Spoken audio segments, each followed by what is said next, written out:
Bonjour Gérard. Mais bonjour Willy. Voilà, je vois que tu es encore bien chargé, comme chaque saison littéraire. Ah ben écoute, tu aurais pu Dans lui la demander. couverture. Ça peut se faire. Alors, tu es venu avec la Avec, Bible d'un éditeur, là. aussi un médecin, un gars qui n'a publié qu'une petite vingtaine de romans jusqu'ici. Donc un certain Gérard Adam qui dirige les éditions Méo, donc il n'a pas eu trop de difficultés à passer trouver son un éditeur. manuscrit. D'accord. Euh. Et qui lui a resserré les boulons? Écoute, ce livre a été réécrit 7 fois, Ah d'accord, donc c'est déjà comme resserré. tous mes livres. D'accord. Au départ, il était le double, Mhm. donc il est quand même bien serré. Il y a probablement encore quelques longueurs, mais Mhm. qui sont quand même des longueurs indispensables pour la compréhension de certaines choses. Oui, bon, c'est quand Bon, même... c'est un écrit qui date de quand? Alors, c'est un écrit que j'ai terminé l'an dernier, Mhm. que j'ai mis, je ne sais plus combien, moi, 7 ans à l'écrire, quelque chose comme ça. Mhm. Que j'ai dû noter, je ne me souviens plus moi-même. Qu'est-ce qui a initié un petit peu cette histoire ou ce roman? Alors, ce qui a initié cette histoire, c'est indirectement Jacques de Decker, D'accord. qui un jour, dans un thème de la revue marginale, dont je ne me souviens même plus, alors que je n'avais plus publié depuis 8 ans dans Marginal, plus rien publié depuis 8 ans d'ailleurs, j'étais en bagarre avec le monde littéraire à l'époque, il m'a téléphoné, il m'a dit, écoute, tu n'aurais quand même pas, cette fois-ci, c'est quelque chose qui va te convenir. Tu sais, Jacques, je t'ai dit, je ne veux plus publier, je ne veux plus. Allez, bon, ça m'a tourné en tête et j'ai écrit une nouvelle qui s'appelait du même titre, Le Maître du Monxine, qu'il a publié dans Marginal. Jean Jaunou l'a trouvé très bonne, il m'en a fait faire une lecture intégrale, mais en la relisant, je n'étais pas du tout content de cette nouvelle. En me disant, elle est trop resserrée pour donner tout ce qu'elle a. Il y a matière à un bref roman, et j'en ai fait une nouvelle, une espèce de micro-roman de 8 pages, mais il y a là de la matière pour un roman de 110, 120 pages, quoi. Et donc j'ai voulu commencer à écrire ce roman, et je me suis arrêté 7 ou 8 ans plus tard, et il en fait maintenant plus de 600. Alors, le contexte. Alors le contexte, il est complexe, parce que ça se passe dans un lieu imaginaire, dans des lieux imaginaires, sur une planète à la limite qui est la Terre, mais quand même plus ou moins imaginaire, et en des temps qui sont aussi imaginaires, parce que ça me permet de resserrer tout le XXe siècle en une trentaine d'années. Mhm. On se situe, imaginons un petit pays comme le Bhoutan, quelque chose comme ça, au milieu de l'Himalaya, mais l'Himalaya n'est bien sûr pas cité, une petite principauté perdue, qui n'a aucune idée de la modernité, dans les années 50 à peu près, même fin des années 40, 50. Il y a là-dedans une vallée sacrée.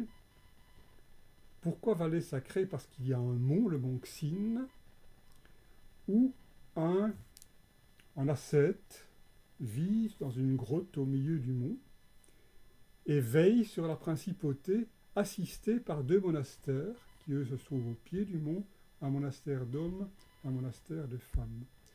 Des monastères de type tantrique. C'est-à-dire que, à chaque pleine lune, moines et moniales se retrouvent et pratiquent ce qu'ils appellent la sublime communion. Et de la perfection de cette sublime communion dépend l'harmonie de la principauté. J'ai pas tout inventé, le tantrisme avait des choses semblables. Nous sommes, beaucoup plus tard, une quarantaine d'années plus tard, 2 femmes montent les pentes du mont Xin pour aller rendre visite au vieux maître qui n'en a plus que pour quelques jours à vivre.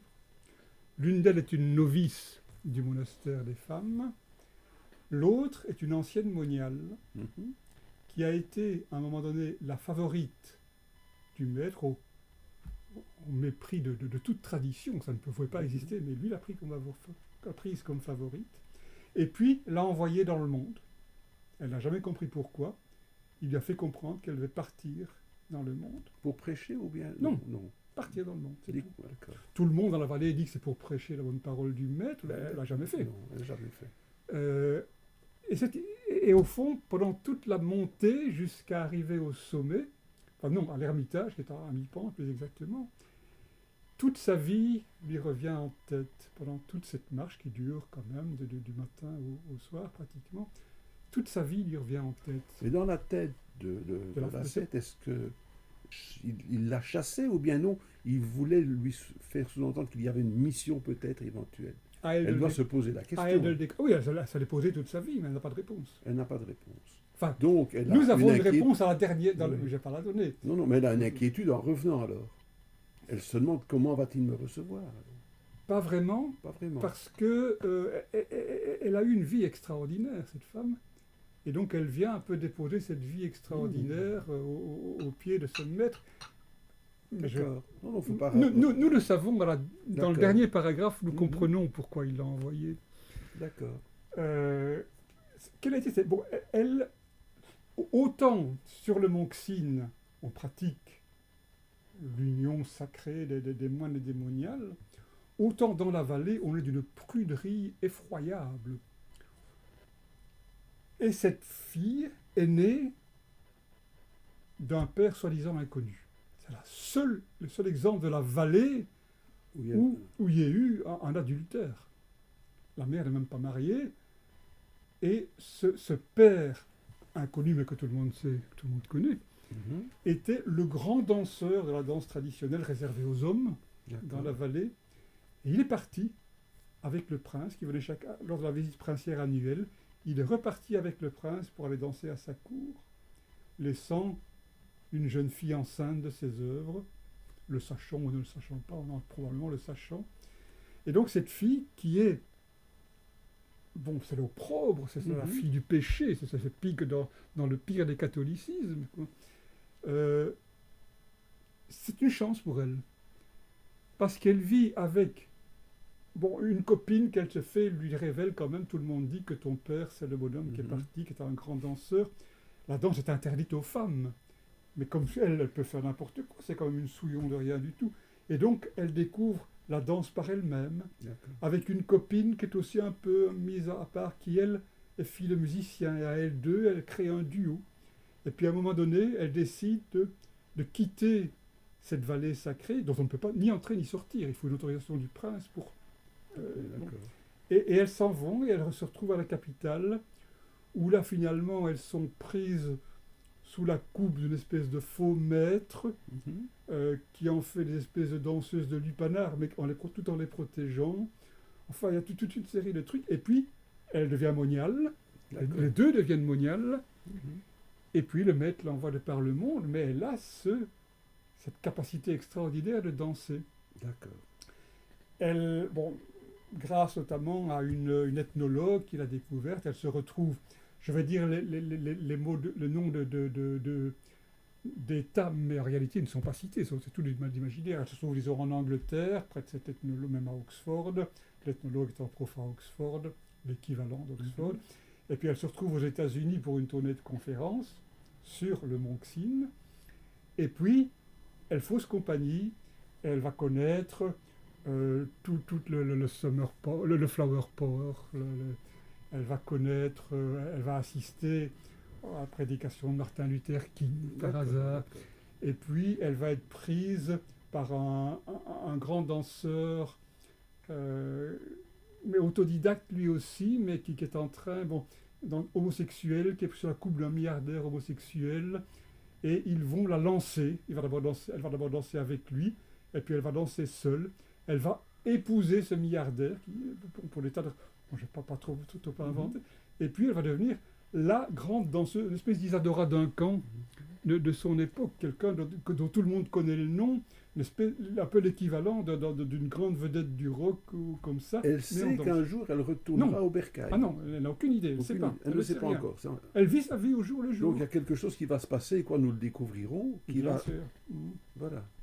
Et voilà, elle monte seulement 4 chorégraphies dans sa vie. Mais elle tourne dans le monde entier avec ses chorégraphies, et puis elle prend sa retraite, il se passe encore des tas de choses que je ne vais pas expliquer. D'accord. Et à la fin, donc elle décide d'aller rendre une dernière visite. Elle ne sait pas que c'est la dernière, mais en arrivant, elle apprend que le maître va bientôt mourir. Voilà, cette histoire. La couverture. Alors la couverture est un tableau de Monique Tomasetti, qui est mon épouse, en fait, qui est à la fois peintre et écrivain, poète. Et c'est en fait une esquisse. Mais c'est une esquisse qu'elle n'a plus voulu retoucher parce qu'elle a estimé, et à juste titre, que l'esquisse était parfaite.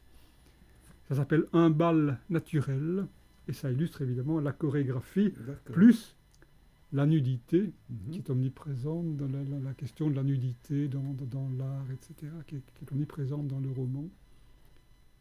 Eh bien, je te souhaite beaucoup de succès.